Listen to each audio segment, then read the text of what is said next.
Hello guys, in the last video we have seen the total object creation process. But in that object creation process we are identifying two identities for the object. What are the two identities for the object? One is hash code value of the object, another one is which one? Reference value of the object we identified. Now in this video we are going to discuss about these two values. Good. Okay, fine. Object is created. After creating that object, I want to get hash code value and reference value programmatically. Physically, I want to get the reference value and as well as like a hash code value from the object. If you want to get a hash code value and reference value from the object, we have to use two methods. What are the two methods here we have to use there? Now, the first method is public native int hash code. This is one method, and second method is public string toString method. Alright, these are the two methods here we are having. One is hash code method, another one is which one? toString method. Observe carefully. Hash code method is a native method. So what's the meaning of native method actually? Native method is a Java method declared in Java but implemented in non-Java. Here non-Java may be a C programming language, or maybe non-Java programming language, maybe C programming language, C++ programming language, Pascal programming language, maybe some hardware related programming language, whatever it may be, it should be non-Java programming language. Declared in Java but implemented in non-Java programming language. That's fine, clear. So hash code method is also be a non-Java programming language. That means it is a native method. Hash code method is a native method declared in Java but implemented in a non-Java programming language. Okay, fine. If you want to get reference value of an object, here we have to use which one there? toString method. This toString method was implemented in such a way to return reference value of the object in a particular format. In which format here we are able to get reference value of the object? That format would be like which one there? Class name @ reference value. Let's say for example, for class A, here we created object. A small a is equal to new a, object we created for class A. Next one is which one? Then if we call like which one there? System.out.println of a.toString method. If we call like this, no? Here we are able to get output is which one? Class name a @ abc123 is the reference value for the object.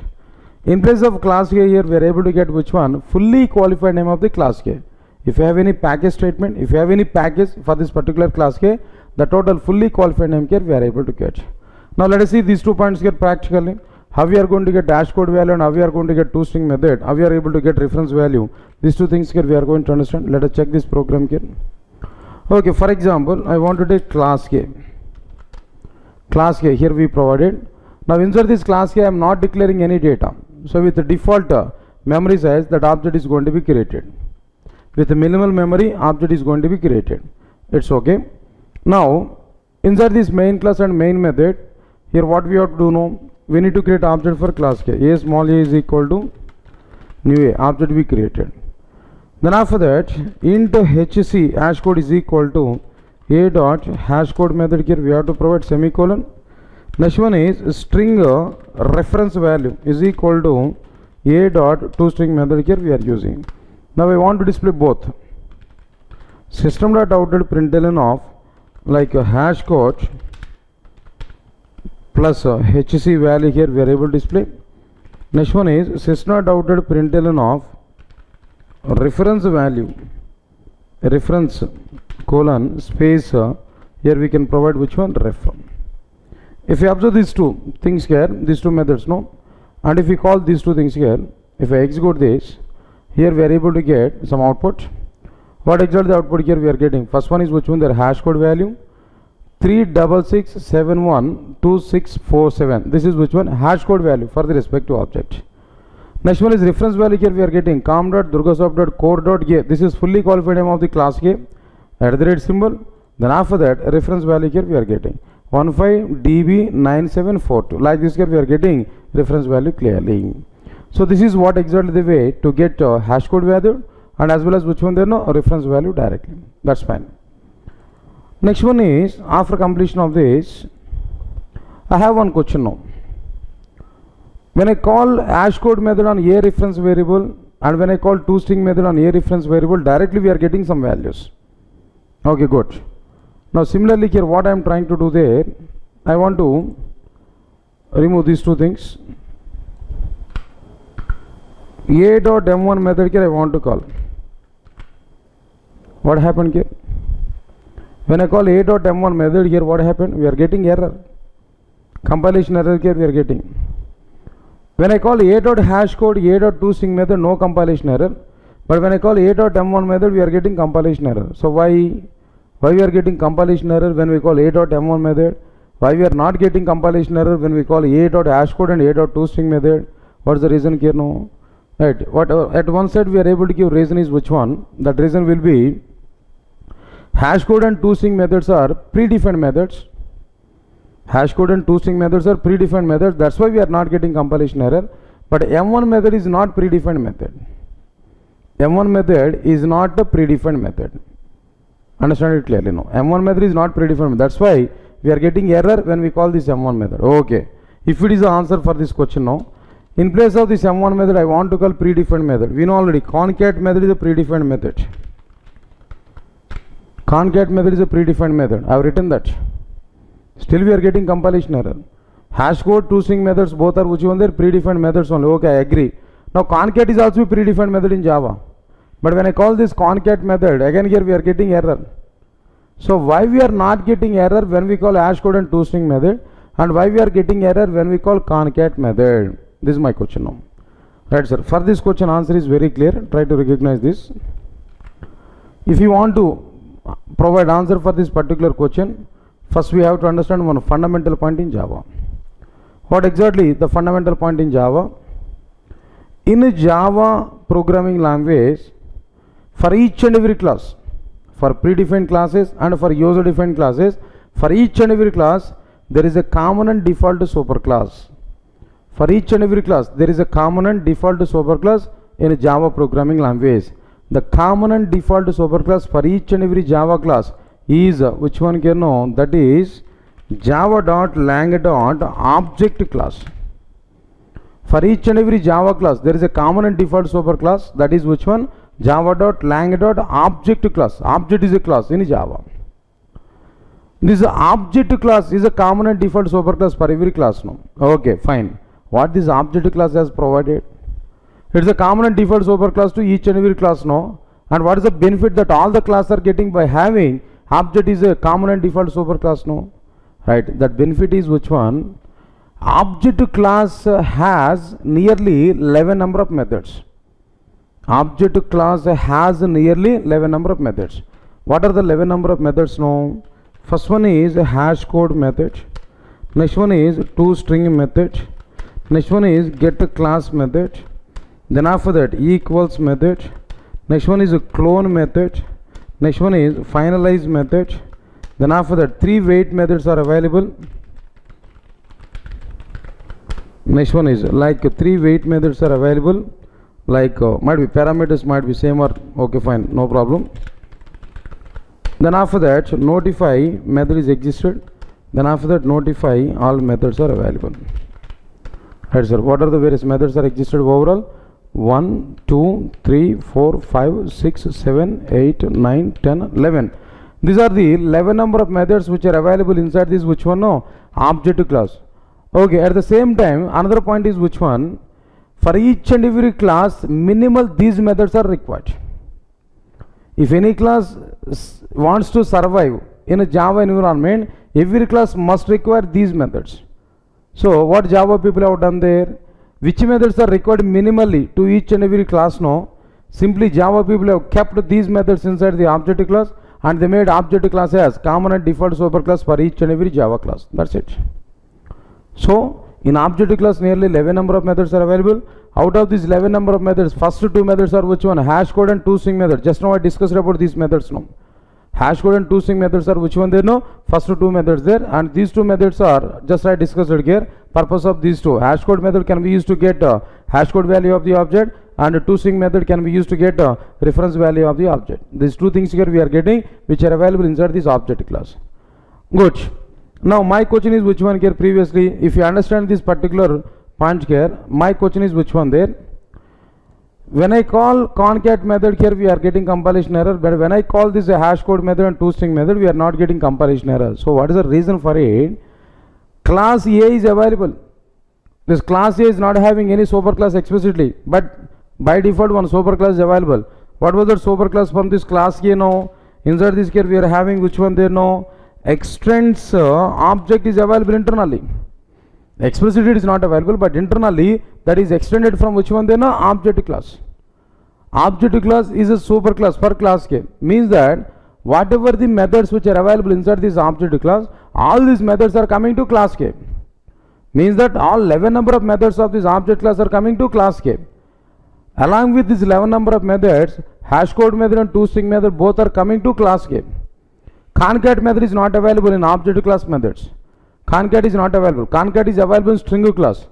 But in object class, hash code method and toString method both are available there inside this object class. So automatically they are coming to class K. So in class A, hash code and toString method both are available. Nearly 11 number of methods are existed directly. So once these methods are available in class K, then we can access the two methods by using a class reference variable.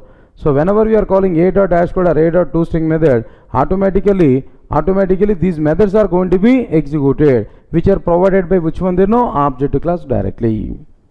So because of this reason only, here we are not getting any compilation error. Okay, inside this object class toString method was implemented in such a way to return a string, that a string contains class name, @ reference value of the object. That string contains class name, @ reference value of the object. That is what exactly the implementation of which one there no toString method directly. It's okay. Then immediately here we are having one interview question now. So here we made one statement. What was the statement here? For each and every Java class, object is which one there? Common and default superclass. That's fine, clear. Now here my question is which one there? In Java applications, if we extend a class to another class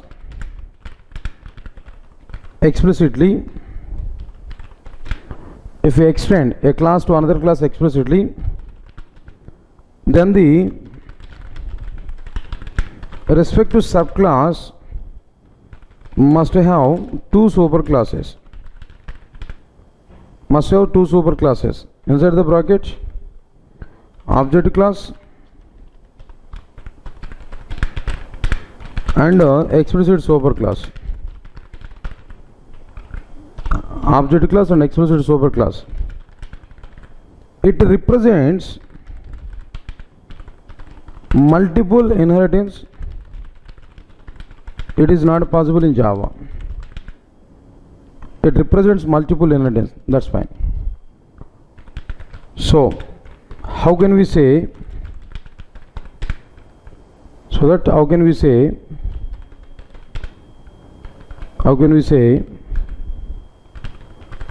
Multiple inheritance?